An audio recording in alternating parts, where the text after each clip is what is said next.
பார்வையாளர்கள் மாடத்திலிருந்து ஒருவர் கீழே குதித்து கலர் குண்டு வீசி என்னென்னவோ நடந்தது எல்லோருக்கும் தெரியும்.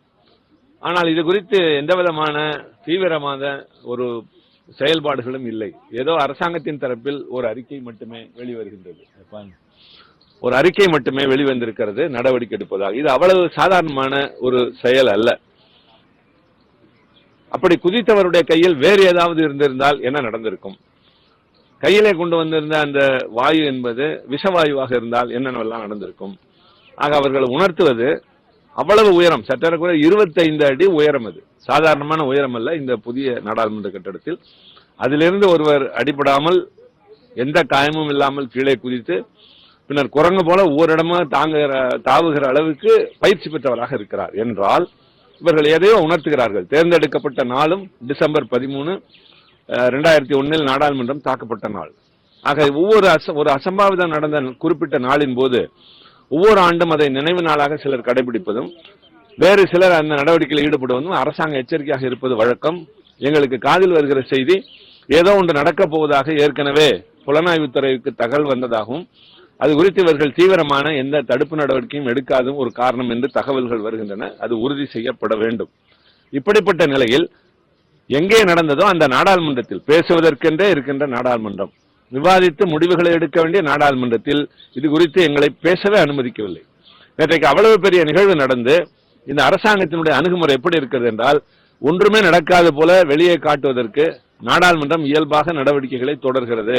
இது ஏதோ வழியில் யாரோ தடுக்கி விழுந்ததை போல ஒரு நிகழ்வாக காட்ட விரும்பினார்கள். அதன் தொடர்ச்சியாக நேற்றைய தினம் மதியம் இது குறித்து பேச நாங்கள் எதிர்கட்சியிலிருந்து நின்ற போது எங்களை பேச அனுமதிக்கவில்லை என்பதை விட எங்களுடைய கருத்துக்களை கேட்கவே இல்லை.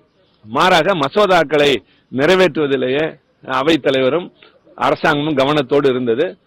நாங்கள் எவ்வளவு போராடி பார்த்தோம், வெளிநடப்பு செய்துவிட்டோம். இன்று காலை அனைத்து கட்சி எதிர்கட்சி தலைவர்களுடைய கூட்டம் நடைபெற்றது. அந்த கூட்டத்தின் அடிப்படையில் இதை மிக சாதாரணமாக எடுத்துக்கொள்ளக் கூடாது. இந்த பிரச்சனையில் உள்துறை அமைச்சர் அவைக்கு ஒரு தீர்மானத்தை கொடுத்து அல்லது விளக்கத்தை கொடுத்து அதன் அடிப்படையில் ஒரு விவாதம் நடைபெற வேண்டும். அந்த நாடாளுமன்ற உறுப்பினர் அவருக்கு அனுமதி கொடுத்தவர் யார், அவருடைய பின்னணி என்ன என்பதை ஆராய்ந்து நடவடிக்கை எடுக்க வேண்டும் என்பதையெல்லாம் வலியுறுத்தி இன்றைக்கு நாங்கள் கவன ஈர்ப்பு தீர்மானம், ஒத்திவைப்பு தீர்மானம் கொடுத்திருந்தோம். அது குறித்து பேசுவதுதான் பழக்கம். பொதுவாக அது மாதிரி நோட்டீஸ் கொடுக்கிற போது காரணம் என்ன என்று கேட்டுதான் நிராகரிப்பார்கள். ஆனால் எடுத்த எடுப்பிலேயே அவைத் தலைவர் அதை நிராகரித்து விட்டார். ஆக வேறு வழி இல்லை எங்களுக்கு. எங்கே பேச வருகிறோமோ அங்கே பேச அனுமதிக்கப்படுவதில்லை. ஒரு பெரிய அசம்பாவிதம் நடந்து அது குறித்து கருத்து தெரிவிக்க முடியவில்லை என்றால் வேறு எங்கே நின்று பேசுவது? எனவே நாங்கள் கொந்தளித்து எழுந்தோம். கட்சியில் இருக்கிற சில உறுப்பினர்கள் அவையினுடைய மையப்பகுதிக்கு சென்றார்கள். அது ஒன்றும் புதிது அல்ல. அது மிகப்பெரிய ஒரு கிணறு போலவே அது இருந்தாலும் கூட இறங்கி குரல் எழுப்பிய போது திரிணாமுல் காங்கிரஸ் கட்சியினுடைய தலைவர் டெரக் ஓபிரன் கொஞ்சம் அதிகமாக குரல் எழுப்பினார். எனவே அவரை இந்த கூட்டத்தொடர் முழுவதும் சஸ்பெண்ட் செய்திருக்கிறார்கள். ஆனால் நாங்கள் ஓயப்போவதாக இல்லை. காரணம், காலையில் 0 hour என்று சொல்கிறார்கள், பின்னர் கேள்வி நேரம் என்கிறார்கள், இப்போது மதியம் மசோதா என்று சொன்னால் என்ன நடக்கிறது இந்த நாட்டில்? உலகமே பார்த்தது. இந்தியா முழுவதும் கொந்தளித்துக் கொண்டிருக்கிறது.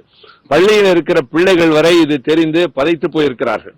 எங்களுக்கு தெரிந்தவர்கள் எல்லாம் பாதுகாப்பாக இருக்கிறதா என்று எங்களுக்கு தகவல் கொடுக்கிறார்கள். இப்படிப்பட்ட நிலையில் அது குறித்து எந்த விதமான அக்கறையும் இல்லாமல் ஒரு நாடாளுமன்றத்தில் பேசவும் அனுமதிக்காமல் இவர்கள் இயல்பான நடவடிக்கைகளை மேற்கொள்கிறார் என்றால் எதிர்கட்சிகளை அல்ல, உறுப்பினர்களை மதிக்கவில்லை.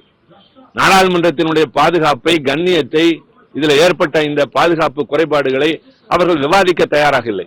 மற்ற பிரச்சனைகளைப் போலவே இதையும் மூடி மறைக்க அரசாங்கம் நினைக்குமானால் அதை அனுமதிப்பதற்கு நாங்கள் தயாராக இல்லை. நாங்கள் தொடர்ந்து போராடுவோம். இதற்கு ஒரு சரியான தீர்வு கிடைக்க வேண்டும், விவாதம் நடக்க வேண்டும். அரசாங்கம் தன்னுடைய நிலைப்பாட்டை, என்ன தவறு நடந்தது, எங்கே இவர்களுடைய கவனக்குறைவு இருந்தது என்பதை தெரியப்படுத்துகிற வரை எதிர்கட்சிகள் ஓயப்போவது இல்லை.